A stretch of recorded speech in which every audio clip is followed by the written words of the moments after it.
Europe 1. Le grand direct des médias, Jean-Marc Morandini. Et le fait média du jour, c'est donc Frigide Barjot, porte-parole du collectif La Manif pour tous, de plus en plus attaquée sur ses prises de position très médiatiques et qui vont de plus en plus dans les extrêmes, devenue porte-parole des manifestations contre le mariage pour tous. Frigide Barjot est l'objet de vives critiques depuis ses propos en fin de semaine dernière, affirmant « Hollande veut du sang ». Il en aura et nous vivons dans une dictature. Alors est-elle en train de perdre pied ? Et puis au fait, qui est cette Frigide Barjot ? Bastien Millot, bonjour. Bonjour Jean-Marc. Décryptage avec vous. Et oui, alors Frigide Barjot, c'est à la fois un pseudonyme provocateur à l'image de celle qu'il a choisie et puis un nom qui revient quasiment en boucle tous les jours dans les médias depuis cet automne. On en entend parler matin, midi et soir depuis le début des prises de position contre ou en faveur de l'ouverture du mariage aux couples du même sexe. Alors Frigide Barjot, c'est d'abord une personnalité atypique, Jean-Marc. Elle est née Virginie Merle et elle a un CV bien fourni qu'on peut trouver sur son blog personnel. Elle a à la fois le diplôme de Sciences Po Paris et elle a une maîtrise de droit des affaires qu'elle a obtenue à l'université Lyon 3 et elle est connue pour être une forte personnalité au parcours médiatique éclectique,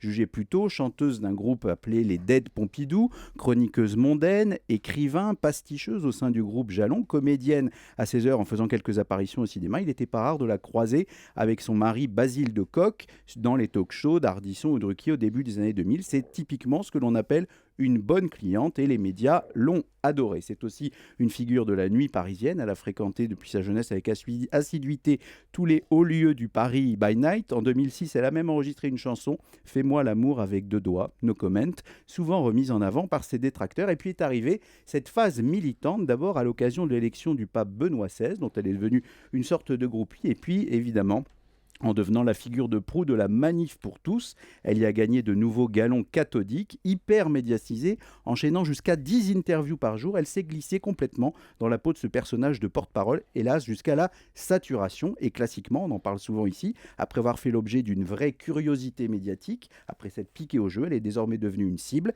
et elle en rajoute donc côté excès. Alors Frigide Barjot est loin de faire l'unanimité, notamment depuis ces derniers jours. Oui, et un tournant a été clairement franchi ce vendredi, alors que plusieurs milliers d'opposants au mariage homosexuel manifestaient à Paris après le vote au Sénat du projet de loi. Frigide Barjot s'est insurgée auprès des journalistes présents, notamment au sujet de l'accélération du calendrier parlementaire avec ces déclarations, je la cite, « C'est une honte, les Français ne veulent pas de ce projet de loi et que font-ils ? Ils accélèrent », vous le disiez en début de chronique Jean-Marc, elle a dit, je la cite toujours, « Hollande veut du sang, il en aura, tout le monde est furieux, nous vivons dans une dictature ». Et évidemment, ces propos outranciers, qui ont paru légitimer des débordements violents, ont définitivement changé son image et du coup, ses propres amis ont commencé à la lâcher. C'est le cas notamment de Alexandre Dousson, qui est un homme bien connu des nightclubbers parisiens qui est en charge de la communication de plusieurs boîtes de nuit, qui s'est fendu d'une lettre ouverte publiée sur son propre compte Facebook, qui a fait un vrai buzz sur ce week-end sur la toile. Il est un vrai ami de 15 ans de Frigide Barjot. Il lui a écrit, je le cite, « Tes propos d'hier me donnent la nausée.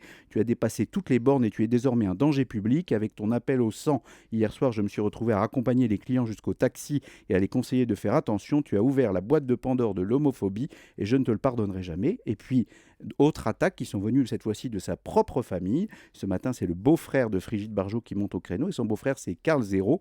Il était tout à l'heure à 8h l'invité du journal de Maxime Switek sur Europe 1 et je vous propose de l'écouter. Je crois qu'elle est en train de se prendre au jeu et que c'est à la fois grave et un peu triste.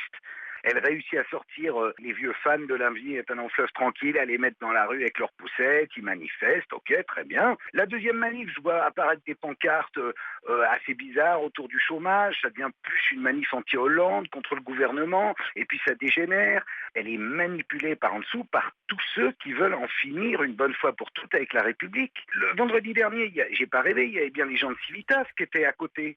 Avant, ils prenaient soin de les éloigner, de les écarter. Là, ils étaient là. C'est devenu politique et maintenant, ça tourne à l'extrême droite. C'est une évidence. Donc, je dis au secours, arrêtez tout. Ça n'a plus de sens. Karl Zéro, donc, ce matin sur Europe 1. Oui, particulièrement agacé par l'attitude de sa belle-sœur. Il s'est également fendu d'une lettre ouverte qui est publiée sur le site du Huffington Post. « Stop Frigide », lui écrit-il en concluant « Ton beauf qui te pardonnera si tu arrêtes les frais ». Clairement, la communication de Frigide Barjot devient très compliquée à maîtriser. Oui, j'en marquais pour plusieurs raisons. D'abord, parce qu'elle s'est faite l'unique porte-parole de la cause de la Manif pour tous et elle s'est donc en quelque sorte piégée médiatiquement pour plusieurs raisons. D'abord, parce qu'aujourd'hui, il n'y a plus de porte-parole alternatif à dégainer dans les médias en si peu de temps. C'est un combat qui est mené depuis des semaines et des mois. Donc, le temps de faire exister médiatiquement un nouveau porte-parole, ça n'est pas possible. Et toutes les attaques qui sont faites contre elle rejaillissent sur sur la cause qu'elle défend. Ensuite, parce que la virulence de ces attaques est à la mesure de la présence médiatique de Brigitte Bardot ces dernières semaines. Hors norme, personnage fantasque et provocatrice, son attitude a dérouté jusque dans son propre camp, et malgré le succès des manifestations qu'elle a menées, et avec, on va dire, un certain savoir-faire, il sera intéressant de voir l'attitude notamment des élus de l'UMP qui soutenaient ces manifestations lors des prochains défilés prévus ce week-end. Enfin, Jean-Marc, la question qu'on se pose ce matin, c'est quelle suite pour elle ? Une fois la loi probablement votée, comment peut-elle passer à autre chose ? Ce sera vraisemblablement très difficile. Elle doit méditer ce matin les ravages de l'hyper-exposition médiatique et cesser d'être dépassée par son propre personnage. Elle aura en tout cas fort à faire pour revenir en grâce. Merci beaucoup Bastien Millot.